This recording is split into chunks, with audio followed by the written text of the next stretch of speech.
Assalamualaikum warahmatullahi wabarakatuh. Halo Waalaikumsalam. Tribuners, bertemu lagi bersama saya Yosef Mulyawan, pemimpin redaksi Tribun Jambi dalam acara podcast Mojok. Tribuners, kali ini kita kedatangan tamu yang sangat spesial dari Kabupaten Tanjung Jabung Barat. Nah, beliau ini adalah seorang ustadz, namanya Anwar Sadat, Pak Anwar Sadat, tapi kita biasa panggil dengan sebutan Ustadz Anwar Sadat atau disingkat UAS, gitu ya.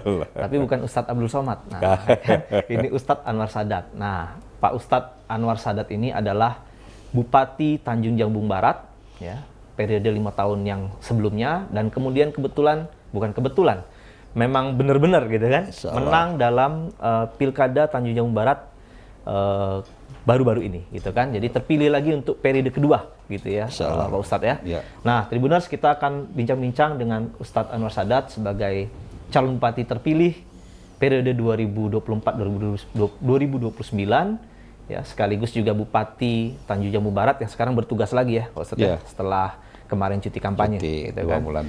Nah, sebelumnya selamat Ustadz Anwar Sadat atas kemenangan kemarin ya, walaupun ini kita masih menunggu penetapan dari KPU Tanjung Jabung Barat, tetapi sepertinya mudah-mudahan tidak ada aral melintang yang sehingga nanti kita ditetapkan dan kemudian dilantik pada Februari ya, Ustadz ya. Ustadz Anwar Sadat ini menang kemarin di Pilkada Tanjung Jabung Barat dengan membawa visi berkah madani, gitu Ustadz ya.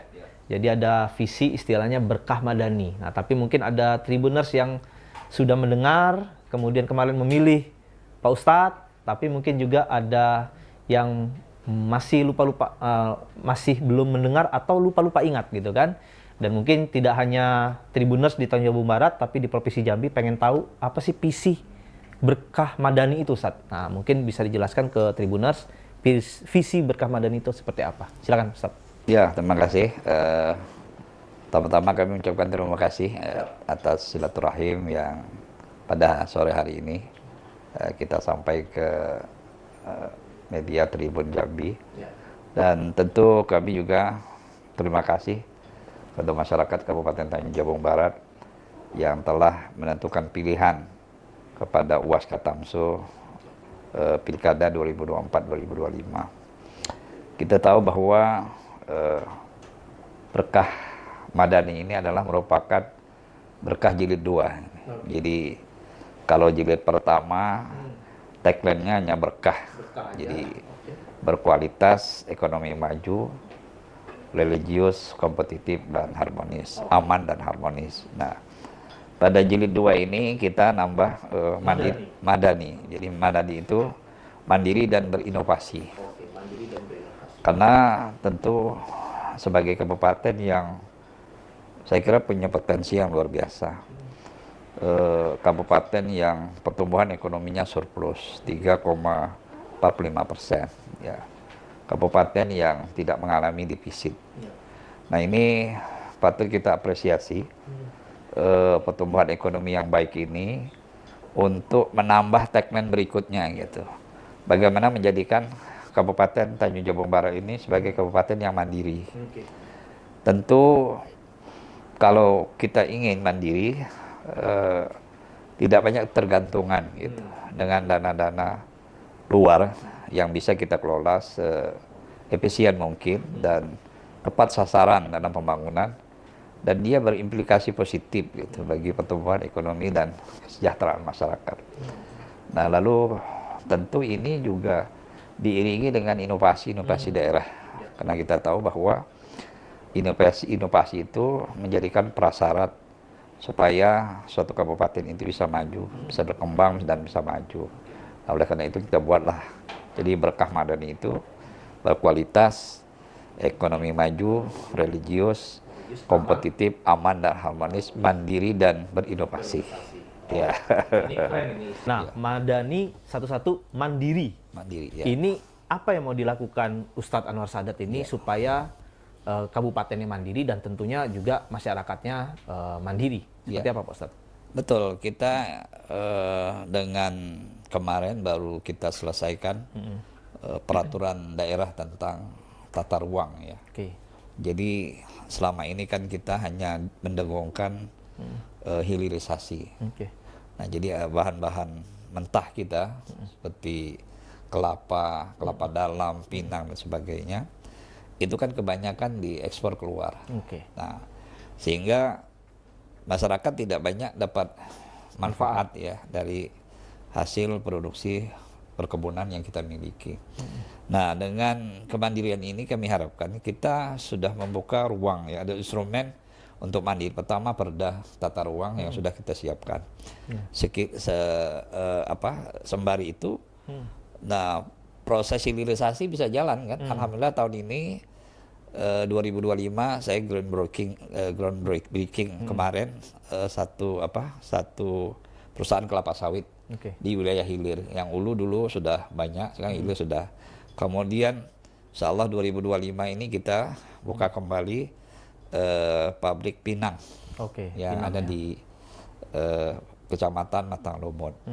Nah, ini kita upayakan terus ini sedemikian rupa sehingga proses hilirisasi ini berjalan dengan baik sehingga investasi itu bisa masuk. Nah, inilah kemudian menjadikan kabupaten kita tidak lagi banyak tergantung gitu dengan pihak ketiga, pihak luar dan sebagainya untuk menambah pendapatan asli daerah kita Kabupaten Tanjung Jabung Barat menuju kesejahteraan masyarakat. Nah, kemandirian ini juga didukung oleh posisi strategis Kabupaten Tanjung Jabung Barat, Sijori itu, Singapura, Johor, Riau. Dan posisi strategis ini dimainkan karena kita punya pelabuhan Roro. Tinggal nyebrang aja. Tinggal menyeberang ke Batam, dari Batam ke Singapura, Batam, Johor gitu ya. Nah, potensi ini kita sedang mengembangkan pelabuhan, kemudian infrastruktur jalan, ya, kemudian nanti kita parkir mobil besar itu, dan kita sedang mengembangkan food estate-nya gitu. Jadi sektor pertanian, perkebunan dan ikan ya. Ikan yang selalu kita bawa ke Batam, Singapura, Batam, Malaysia. Nah, inilah yang menjadi kekuatan Kabupaten Tanjung Jabung, menjadi kabupaten yang bisa berdaya saing tinggi. Insyaallah ke depannya gitu. Amin. Nah, Ustadz, ini menarik yang soal Pinang tadi, Ustadz. Ya, betul. Ya kan, Jambi ini kan asal katanya kan Jambe, nah, Jambi itu kan Pinang. Jadi kan Pinang ini jadi andalan Jambi. Betul. Nah, kemudian Pak Ustadz tadi akan konsen ke situ juga. Betul. Tapi kan ya harus kita akui belakangan ini kan jatuh harganya, kemudian seolah-olah Jambi itu potensinya Pinang, yang diandalkan Pinang tetapi kayak tenggelam gitu. Kira-kira apa yang mau Pak Ustadz ini maksimalkan dari potensi Pinang ini, Pak Ustadz? Iya, betul. Dari 11 kabupaten kota ini kan hanya 2 ya. Jadi Kabupaten Tanjab Timur dan Tanjab Barat ya, 2 yang ada potensi yang luar biasa. Pinang ya. Produksi pinang ya. Dan terus terang saja memang karena persaingan internasional ya. Jadi perdagangan internasional. Dan beberapa produsen juga bermain di situ. Sehingga kadangkala harga pinang bisa jatuh. Kemudian belum lagi dia masuk negara yang dituju seperti India dan Pakistan gitu cukup tinggi, sehingga masyarakat tidak mampu lagi untuk berkebun pinang gitu ya. Dan akhirnya ini alhamdulillah sekarang sudah mulai berkembang. Nah, satu-satunya upaya kita adalah hilirisasi itu. Jadi tidak impor dalam bentuk mentah pinang. Jadi mungkin pinang nanti dibuat sebagai bahan kosmetik. Pinang bisa dibuat sebagai bahan cat itu. Jadi cat kita ini memang potensi pinangnya luar biasa. Nah, disitulah nanti inovasi kita itu. Jadi dengan supaya ada nilai tambahnya dan tidak hanya bergantung di impor yang harganya kan di perdagangan bebas gitu. Jadi kalau dia sudah nanti menjadi bahan baku kosmetik, bahan baku cat dan sebagainya, mungkin nilai harga pinang ini bisa kita buat sedemikian rupa sehingga menjadi andalan Kabupaten Tanjung Jabung Barat. Maka insya Allah kita juga nanti akan bekerja sama dengan Balitbang, penelitian dan sebagainya, dan kita juga mengundang beberapa akademisi, kampus, penelitian. Nah, mudah-mudahan nanti dari produksi pinang ini turunan-turunannya itu yang kita harapkan lebih bermanfaat baik dalam bidang kesehatan dan lain-lain. Nah ini nilai jualnya bisa lebih tinggi kan? Betul. Oke, nah itu Madani mandiri. Nah, satu lagi inovasi. Berinovasi. Ya. Nah, kira-kira Tribuners pengen tahu, terutama di Tanjung Jabung Barat, Pak Ustadz mau ngapain nih soal inovasi ini? Betul, kita sangat menginginkan ya. Tidak akan berkembang dan maju sebuah kabupaten tanpa inovasi, ya. Karena dinamika masyarakat itu terus berkembang, digitalisasi dan sebagainya. Dan kita tidak bisa lagi bekerja secara manual. Dan karena itu, suka atau tidak suka, kita harus melakukan inovasi. Kalau tidak, maka kabupaten akan tertinggal. Nah, kita telah melakukan berbagai inovasi ya.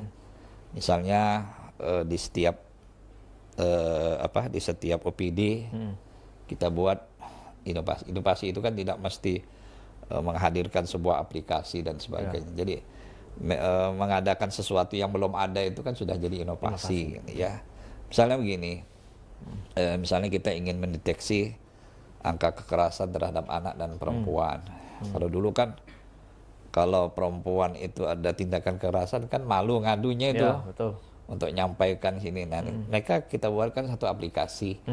Nah, kita Dinas P3AP2KB bekerjasama dengan Universitas Jambi, kemudian bekerjasama dengan kepolisian. Di situ ada satu aplikasi. Ya. Jadi ibu-ibu tinggal lapor dari handphone itu. Ya, lapor situ bisa masuk. Sehingga kita lebih cepat mendeteksi ya apabila ada kekerasan terhadap anak. Apalagi hari-hari ini memang banyak kasus kekerasan terhadap anak. Nah, itu yang hari-hari ini kan. Dan kita termasuk kabupaten yang cukup tinggi. Bukan cukup tinggi, artinya punya keinginan keras ya. Untuk bisa mewadahi apabila terjadi kekerasan terhadap anak dan perempuan. Alhamdulillah kita punya psikologinya, kita punya rumah perlindungan anak dan sebagainya. Nah, ini upaya-upaya baru yang selama ini belum dilakukan. Dan kita lakukan di Kabupaten Tanjung Jabung Barat. Itu salah satu inovasinya ya, inovasi yang kita lakukan. Nah, kita sekarang sedang menuju Kabupaten Layak Anak. Ya, dari Madia ke Pratama, dan kita sebentar lagi juga naik. Sekarang sudah di Pratama. Ya, sudah tingkat kedua. Dan mudah-mudahan dalam waktu dekat kita sedang menyusun lagi jadi Kabupaten Layak Anak tingkat Nindya gitu. Nah, jadi ini kan ada sekolah layak anak gitu kan. Kemudian fasilitas umum yang juga layak anak dan sebagainya. Tentu ini sinergi antara pembangunan infrastruktur dan situasi anak untuk hidup dengan nyaman dan terjamin anak-anak kita untuk keluar rumah itu. Nah, kita sedang juga melakukan upaya itu. Nah, ini bagian dari inovasi yang kita lakukan. Insyaallah. Baik, Pak Ustadz, ada hal menarik lain ini saya riset-riset, Pak Ustadz, untuk kesejahteraan masyarakat, salah satunya program itu bedah rumah. Betul. Ya kan, bedah rumah menggandeng beberapa pihak, Basnas, perbankan dan sebagainya gitu kan. Nah, mungkin apakah akan dilanjutkan 5 tahun lagi atau seperti apa? Silakan Ustadz. Ya, ini alhamdulillah saya Jumat kemarin baru meresmikan dan menyerahkan kunci yang langsung dirasakan oleh masyarakat. Nah, di Kabupaten Tanjung Jabung Barat itu kurang lebih ada 4.000 yang sudah terdata untuk kita lakukan bedah rumah. Ya, bedah rumah. Dan sekarang sudah kita intervensi hampir 1.000 lebih sudah. 1.000 lebih itu dari tahun? Dari baru 2024 ya? 3. Oh, dari 2023. Ya, mulai. Nah, ada beberapa tidak fleksibelnya gitu anggaran APBD kita yang masuk. Karena di Tungkal itu, Tanjung Jabung Barat itu rata-rata rumah ini yang berada di pinggiran sungai. Gitu kan? Ya, betul. Jadi persyaratan di Perkim itu kadang-kadang ada rumah yang seharusnya layak kita bedah, tapi nggak masuk persyaratan. Karena dia di bantaran sungai itu, kan itu tidak boleh. Salah satunya. Nah, kemarin kita melakukan bedah rumah di Pelabuhan Dagang. Nah, kita gandeng. Jadi yang tidak bisa diintervensi lewat APBD, kita gandeng Basnas, kita gandeng perbankan.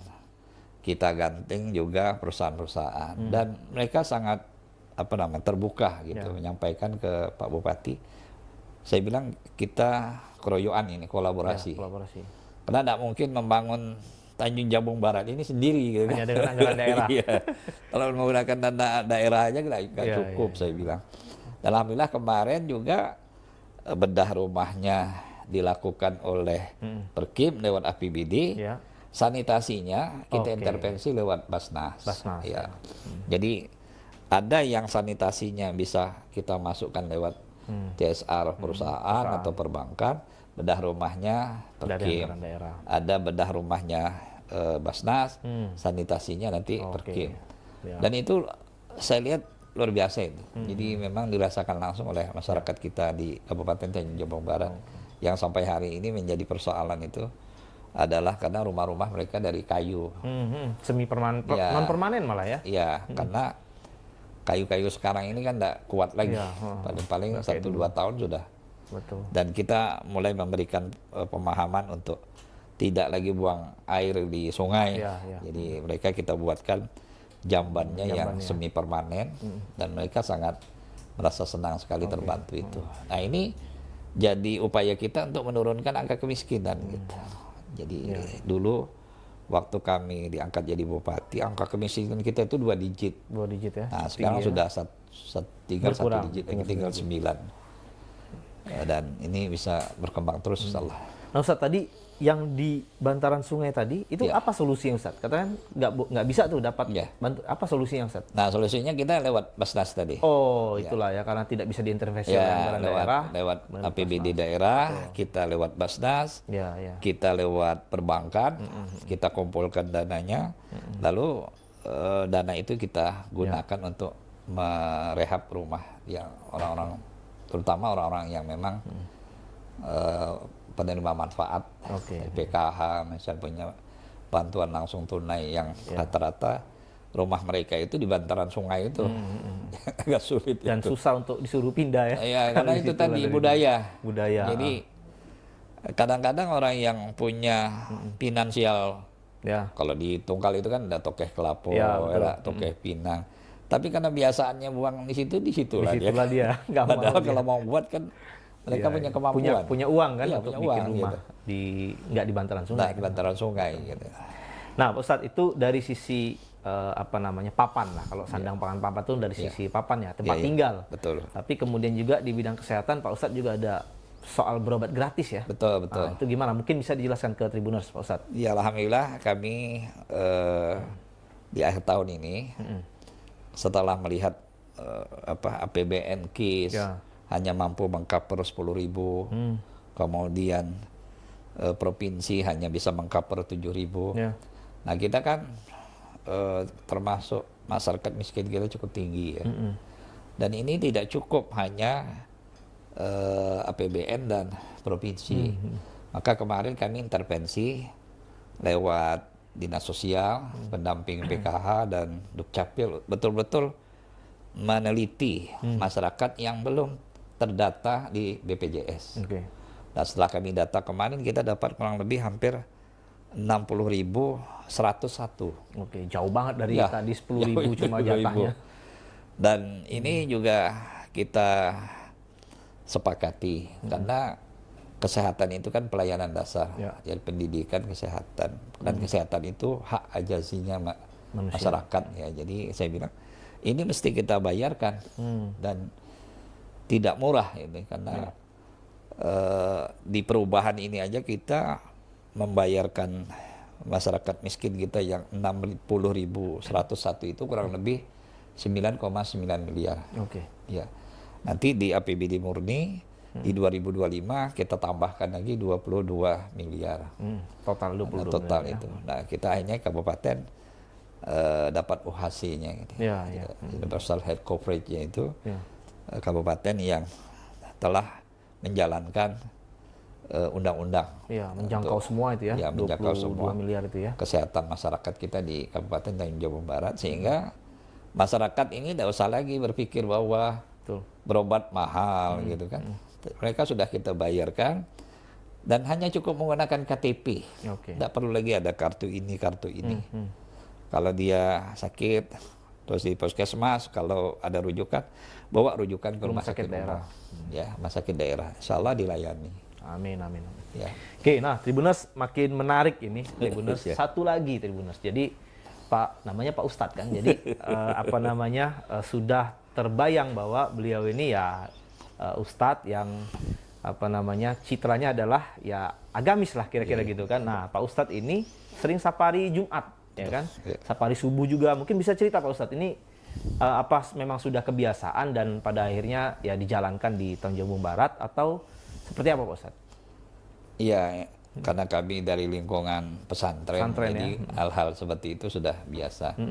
Cuma mungkin ini perlu kita budayakan ke masyarakat. Kenapa kami lakukan salat subuh Jumat gitu?